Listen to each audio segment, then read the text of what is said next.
Hi everybody, welcome back to the channel, Duncan Maths Tutor. Got another past paper question here for you today. Let's get started.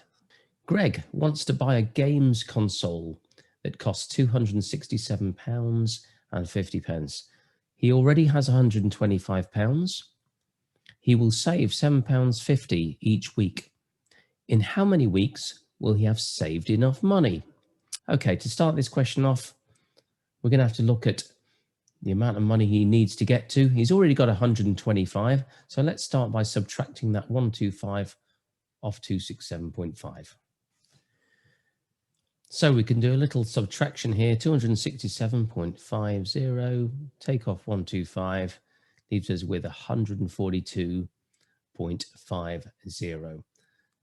So the question becomes, how many £7.50s are there in £142.50? What we can do is look at that £7.50 and think, well, maybe what's it going to look like after 10 weeks?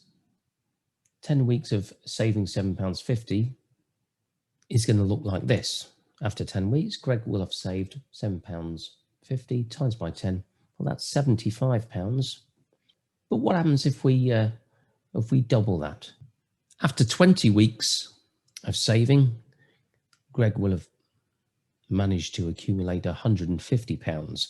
Now that's just over the amount of money that Greg needs for the console. And in fact, if you look at that number, £150 and £142.50, you should be able to just quickly work out, subtracting the £7.50 off £150 gives you the £142.50.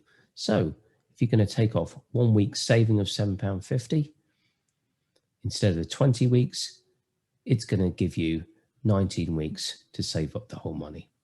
So there you go. The answer to this one, 19 weeks. See you again soon. Thanks very much.